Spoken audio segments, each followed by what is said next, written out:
মই বৰ্তমান উপস্থিত আছোঁ চিমেণ্ট চাপৰি 515 নং ৰাষ্ট্ৰীয় ঘাইপথৰ কাষত। আৰু এয়া চাওক মানুহৰ অগণন ভিৰ আৰু ওচৰতে আছে মোৰ চেৰেন পথাৰ। আৰু চেৰেন পথাৰত কি হৈ আছে চাওক। মই তাকে চাবৰ কাৰণে আপোনালোকক আহ্বান জনাম। তাকে ভিডিঅ'টো শেষলৈকে চাই থাকিবলৈ নাপাহৰিব। বলক ভিডিঅ'টো মই আৰম্ভ কৰোঁ। আৰু যদি ভাল পায় লাইক কমেণ্ট এণ্ড শ্বেয়াৰ কৰিবলৈ নাপাহৰিব। ধন্যবাদ। এতিয়া ভিডিঅ'টো আৰম্ভ কৰোঁ বলক। উপস্থিত হৈ গ'লো। আমাৰ পাছফালে আছে এয়া শ্ৰীমন্ত শংকৰদেৱ সংঘৰ 92 সংখ্যক অধিৱেশন। আৰু মই বৰ্তমান আহি পাইছোঁ ইয়াত চাওক কিয়নো মোৰ লগত আছে এয়া স্মৃতি। আৰু অলপ ফাইনেলি যাওঁ ভিতৰলৈ। এয়াই হৈছে মূল গেট আৰু মূল গেটৰ মাজেদি আমি আগবাঢ়িম। এয়া হৈছে পৰমানন্দ আটাৰ সমন্বয় ক্ষেত্ৰ আৰু অগণন জনতাৰ ভিৰ, কাৰণ আমাৰ ইয়াত শংকৰদেৱ সংঘ 92 অংক অধিৱেশন যেতিয়া চলি আছে।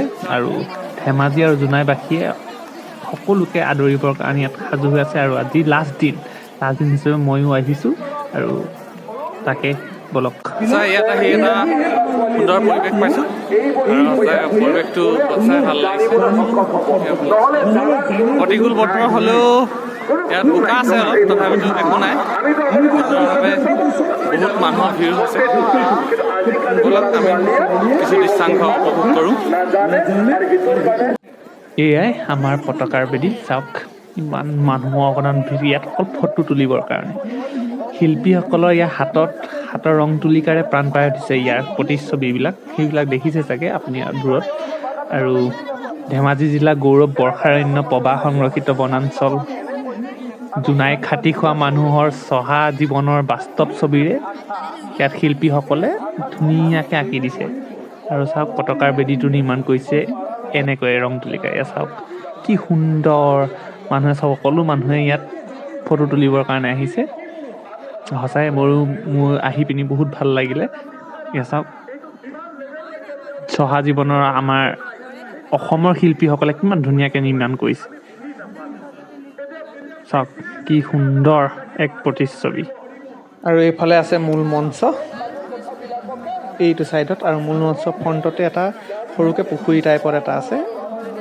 আৰু এইফালে আছে অলপ বোকা, যদিও প্ৰতিকূল বতৰত বৰষুণ হৈ আছে যদিও একো আপত্তি নাই। মানুহসকলৰ ভক্তসকল আহিবই। আৰু চেৱা আৰু টকৌৰ পাতেৰে নিৰ্মাণ কৰিছে সেইটো। আৰু এইটো হৈছে চেৱা গছৰ আৰু ধান আৰু এনেকৈ কৰি মূল মঞ্চটো নিৰ্মাণ কৰিছে। আৰু ওপৰত আছে টকৌপাত।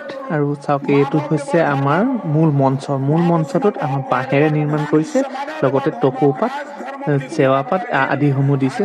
ইফালে আছে এই ছাইডত এইটো এটা কাৰ্যালয় আৰু কাৰ্যালয়সমূহ। আৰু এইফালে আছে আমাৰ ইমাৰ্জেঞ্চি সেৱাসমূহত নিয়োজিত সকলোখিনি ব্যৱস্থা।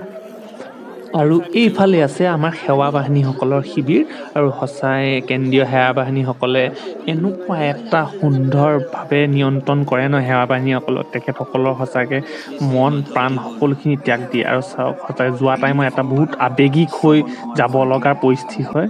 ইমান সুন্দৰভাৱে কেন্দ্ৰীয় সেৱা বাহিনীসকলৰ কাৰণে এইটো নিৰ্মাণ কৰা হৈছিলে। এইটো দিশত আছিলে এয়া যে আমাৰ অন্যান্য বিপণীসমূহ, যেনেকৈ আপোনাৰ আমাৰ ইয়াত এখন মেলা টাইপ সদৃশ এটা ছাইডত বেলেগকৈ পাৰ্ট কৰি দিয়া হৈছিলে। চাওক কিমান জনতা এইফালেও ভিৰ আছে। আৰু সঁচাই মানে এটা বিশেষ মুহূৰ্তৰ সৃষ্টি কৰি দিছে, ধৰিব নোৱাৰি। চাওক অগণন বিপণী ইয়াত। মই এতিয়ালৈকে বৰ্তমানলৈকে লেখি এদায় কৰিব নোৱাৰে, কিন্তু জনামতে ইয়াত কিন্তু 750খনৰ অধিক সংখ্যক অন্যান্য বিপণী ইয়াত উপস্থিত হৈছে। চাওক জনতাৰ ভিৰ কিমান। জনতাৰ ভিৰ আপুনি চাব গ'লে ৱাও, এতিয়া ক'ব নোৱাৰা এটা পৰিস্থিতি। আৰু ইয়াত 7খন বিপণীৰ লগতে 750খন বিপণীৰ লগতে গ্ৰন্থমেলা আৰু এক্সপো আদি সকলোখিনি ব্যৱস্থা কৰি দিছে। এৰি যাবলৈতো মন নাই, তথাপিতো এৰিতো যাবই লাগিব। ভিডিঅ'টো চোৱাৰ বাবে সকলোলৈ ধন্যবাদ জ্ঞাপন কৰিলোঁ।